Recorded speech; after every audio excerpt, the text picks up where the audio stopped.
Teman-teman, berjumpa lagi dengan Prabu di sini, pria antar benua. Salah satu acara yang paling menarik dalam perjalanan adalah berbelanja. Bayangkan kalau kita pergi ke suatu negara atau satu daerah, tidak menemukan souvenir khas dari sana, pasti perjalanan kita tidak maksimal. Dan di video kali ini saya ajak kalian untuk mengenal 10 souvenir menarik dari 5 benua. Berikut cerita di baliknya. Kira-kira apa saja souvenirnya? Namun sebelumnya teman-teman, jangan lupa untuk klik tombol like, share, subscribe, dan nyalakan loncengnya. Sekarang kita dengarkan intronya dulu. สวัสดีครับสบายดีไหมครับ كيف حالكم Tarif Inchbesen. سلام عليكم نجسا Gámar Csabat, Robor Zandevik. Manisma Jó napot kívánok! Üdvözöljük Magyarországot, Budapest. Konnichiwa minasan So, come stai? Prego. Hello，大家好，欢迎来到中国。 Merhaba nasılsın Bonjour comment allez-vous Bienvenue Saatnya jalan-jalan keliling dunia bersama Prabu. Prabu, pria antar benua. Nah teman-teman, souvenir pertama yang akan kita bahas berasal dari negara Belanda, yaitu sepatu klompen. Sepatu klompen dikenal sebagai souvenir khas dari negeri Belanda, yang sering diburu turis sebagai oleh-oleh. Namun sebenarnya, sepatu ini merupakan sepatu kerja buat orang-orang Belanda sendiri. Sepatu ini dibuat sejak tahun 1230.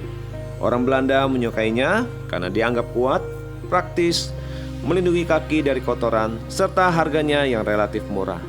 Pada zaman dahulu, sepatu klompen dipakai luas oleh semua kalangan, seperti petani, tukang kebun, nelayan, pandai besi, tukang batu, pekerja jalanan, hingga digunakan oleh anak-anak untuk bermain. Uniknya, sepatu klompen tidak hanya dipakai untuk bekerja sehari-hari, tapi juga sebagai alat untuk melamar kekasih.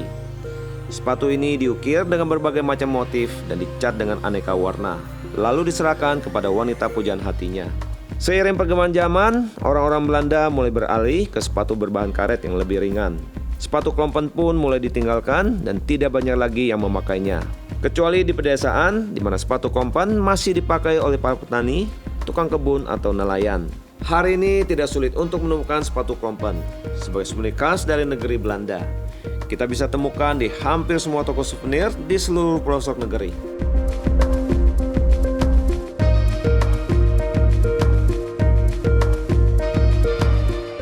Berikutnya adalah souvenir yang berasal dari negara Rusia, namanya boneka Matryoshka. Bentuknya yang unik, berupa satu set boneka kayu yang dimulai dengan boneka terbesar pertama. Lalu di dalamnya ada boneka kedua yang lebih kecil, terus ada boneka ketiga yang lebih kecil lagi, dan seterusnya. Awal kisahnya dimulai pada akhir abad ke-19 di Rusia. Ketika itu seorang pelukis bernama Sergei Malyutin membuat sketsa Matryoshka untuk pertama kalinya. Lalu beliau meminta bantuan kepada seorang pengrajin kayu, yaitu Vasily Svoistoskin, untuk dibuatkan boneka kayu. Selanjutnya Sergei Malyutin mengecat boneka tersebut dan menjadikannya sebuah sosok wanita dengan pakaian tradisional Rusia, lengkap dengan kerudung dan pernak-pernik khas lainnya. Nama Matryoshka secara harfiah diartikan sebagai ibu rumah tangga kecil, yaitu sebuah bentuk kecil dari nama depan perempuan Rusia, Matryona atau Matryosa. Boneka ini telah dianggap sebagai simbol sisi feminim dari budaya Rusia dan juga dikaitkan dengan sebuah keluarga serta kesuburan. Boneka Matryoshka menjadi sebuah representasi dari seorang ibu yang sedang menggendong anaknya, dan juga sebagai representasi dari sebuah rantai kehidupan seorang ibu yang membawa warisan keluarga melalui anak yang dikandung di dalam rahimnya. Selain itu, boneka ini juga menggambarkan sebuah kesatuan yang terdiri dari tubuh, pikiran, hati, dan jiwa. Boneka ini menjadi sangat populer sebagai kerajinan khas Rusia setelah diperkenalkan pada pameran dunia di Paris pada tahun 1900. Sejak itulah boneka ini diproduksi besar-besaran di Sergeyev Posad, sebuah distrik di pinggiran kota Moskow yang hingga saat ini menjadi pusat kerajinan boneka Matryoshka di Rusia. Hari ini model-model boneka Matryoshka banyak dihasilkan dengan mengikuti tema-tema tertentu. Misalnya tema tentang seorang gadis desa dengan pakaian tradisionalnya, atau tema tentang bunga dengan nuansa alam. Ada juga tema tentang Natal, Paskah, atau yang berhubungan dengan keagamaan, hingga tema-tema yang bernuansa politik dan lain-lain. Boleh dikatakan tidak ada souvenir lainnya yang lebih identik dengan negara Rusia selain boneka yang satu ini. So pastikan kalian membeli oleh-oleh ini selama berkunjung di negara Rusia.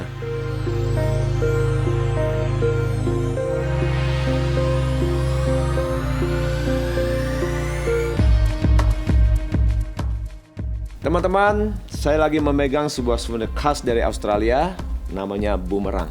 Boomerang adalah sebuah senjata lempar khas suku Aborigin di Australia yang digunakan untuk berburu. Desainnya yang unik, mampu membelokkan aliran udara ke atas dan menciptakan efek gaya angkat ke atas sesuai dengan teori Bernoulli. Untuk melemparnya, boomerang harus dipegang secara vertikal dengan bagian sisi lengkungnya menghadap ke pelempar. Setelah terlempar, boomerang secara otomatis akan berbelok ke kiri. Hal ini berasal dari bagaimana angin melewati lengan-lengan boomerang yang sedang berputar. Kemudian mulai berputar balik, lalu melayang turun dari udara dan mendarat kembali tepat ke tangan sang pelempar. Sejak kecil, anak-anak suku Aborigin telah dilatih menggunakan boomerang. Mereka mulai dilatih dari menggunakan boomerang yang terbuat dari kayu, kemudian dengan boomerang yang terbuat dari logam dengan ujung tumpul, hingga dilatih menggunakan boomerang yang ujungnya tajam. Diperkirakan senjata boomerang sudah digunakan oleh suku Aborigin sekitar 50.000 tahun yang lalu. Hari ini souvenir boomerang dapat dijumpai di hampir semua toko-toko souvenir di Australia dengan varian lukisan yang unik dan menarik khas budaya suku Aborigin.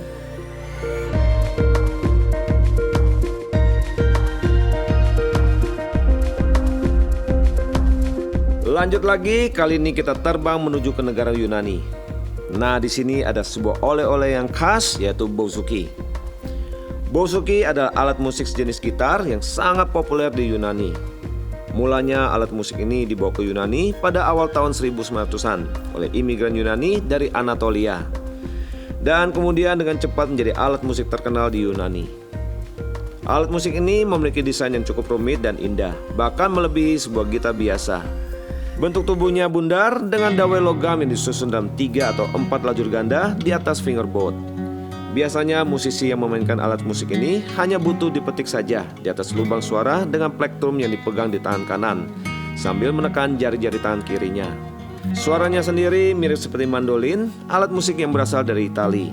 Namun bouzouki memiliki suara logam yang lebih tajam dan bernada lebih rendah. Alat musik ini biasanya menjadi pengiring yang pas untuk bernyanyi dan menari di saat pesta perkawinan, musik rakyat, atau acara sosial lainnya.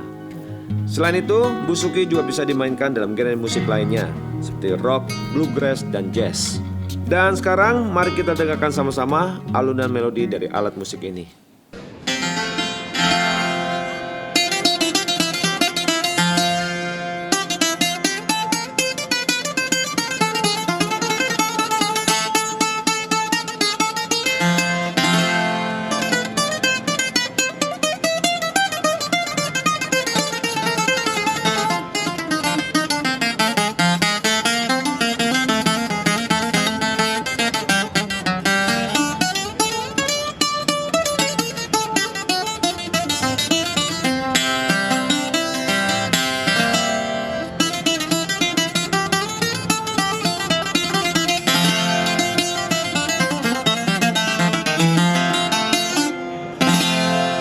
Gimana teman-teman, keren gak suaranya?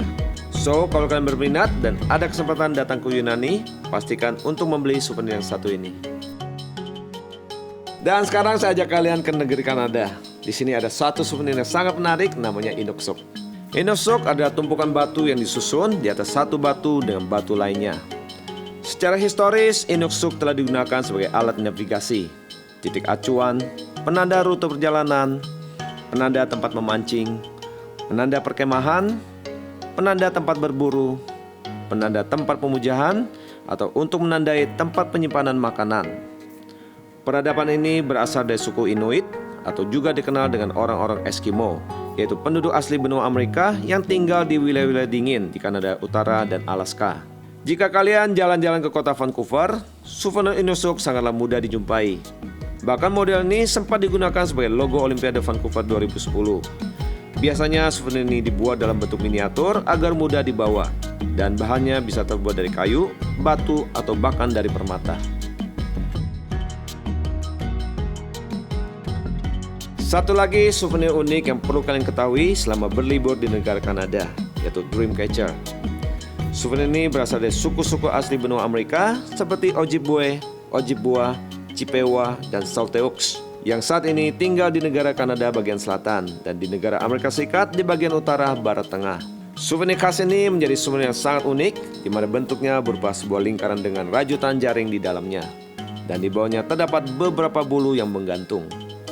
Biasanya Dreamcatcher digantung di atas tempat tidur atau tempat di mana sinar matahari pertama kali masuk menembus celah-celah kamar tidur kalian. Seperti namanya, Dreamcatcher memang ditujukan sebagai penangkap mimpi saat tidur, di mana mimpi tersebut akan terserap oleh jaring-jaring yang ada pada Dreamcatcher. Ketika mimpi buruk datang, mimpi tersebut tidak tahu jalan keluar dan terjebak di dalam jaring. Hingga ketika cahaya matahari datang, kemudian akan menyebabkan mimpi buruk tersebut mencair dan lenyap. Sedangkan apabila yang datang adalah mimpi-mimpi yang indah, Dreamcatcher akan menuntunnya melalui jalan dari pusat jaringnya, kemudian terus menuju ke bawah bulu-bulunya, dan akhirnya mengalir menuju kepada sang pemimpi.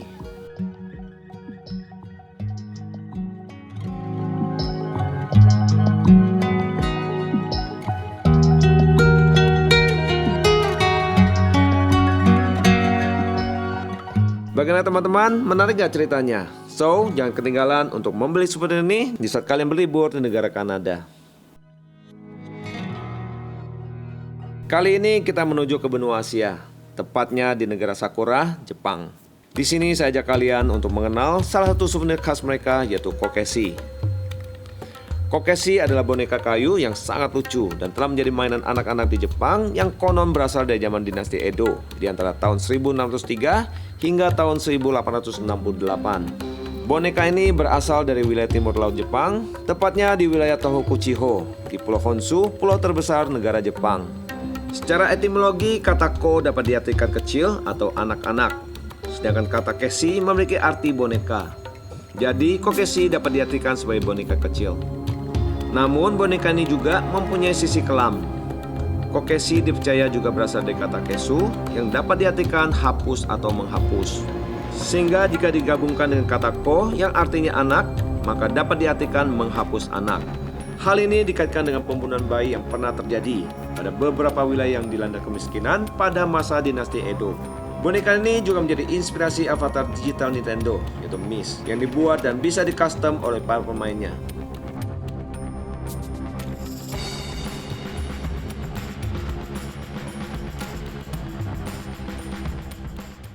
Kali ini kita menuju ke negara Jerman. Apabila suatu saat kalian jalan-jalan kawasan Black Forest atau sekitarnya, jangan lewatkan kesempatan untuk membeli souvenir khas ini, yaitu jam kukok atau kukok clock. Jam kuko merupakan sejenis jam pendulum, di mana pada setiap jam dari dalam kotak jam ini akan muncul seekor burung kangkok yang akan mengeluarkan suaranya dengan beberapa model gerakan, seperti menggerakkan sayap, mengatup paruh, atau mencondongkan tubuhnya ke depan. Mekanisme ini telah digunakan sejak pertengahan abad ke-18 dan telah menjadi ciri khas dari jam ini. Sekarang kita coba dengarkan suara khas dari jam ini.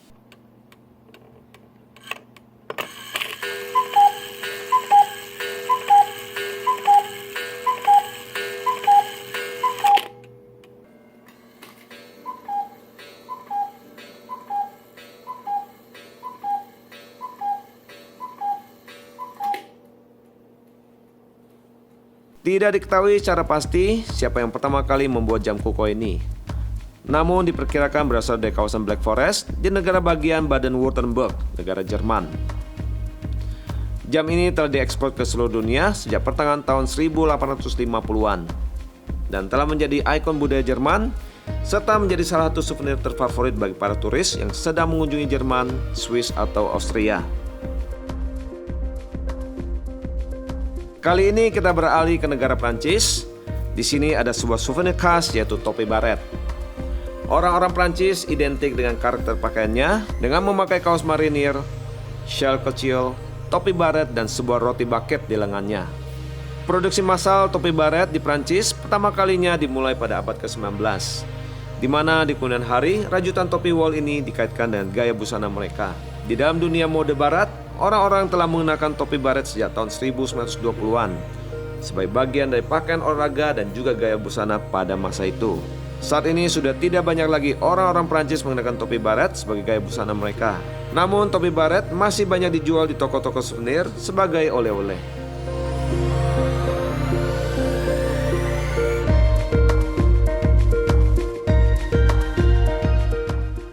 Nah teman-teman, inilah souvenir nomor 10 datang dari benua Afrika, tepatnya dari Afrika Selatan. Nama souvenirnya adalah Vuvuzela. Namanya saja sudah terdengar unik ya, Vuvuzela.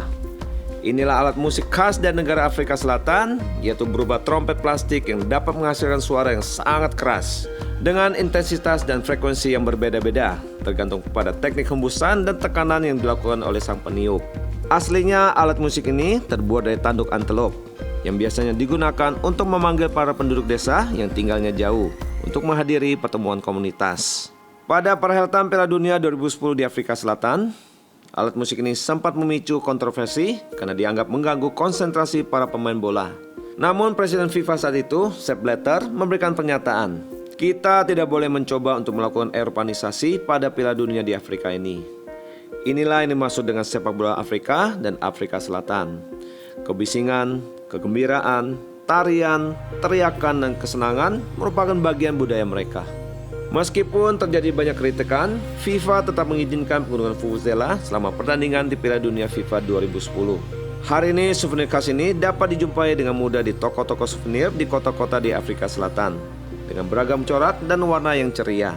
Dan sekarang saya ajak kalian untuk menyaksikan kemeriahan Piala Dunia 2010 Afrika Selatan dan tentunya mendengarkan keseruan dari alat musik ini.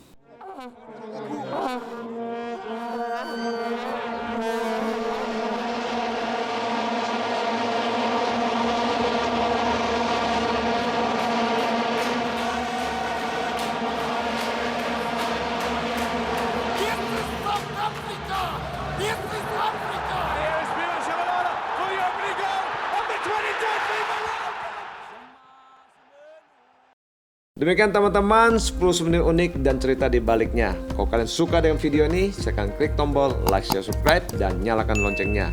Dan souvenir apakah yang menarik menurut kalian? Silakan komen di bawah. Saya Prabu, pria antar benua.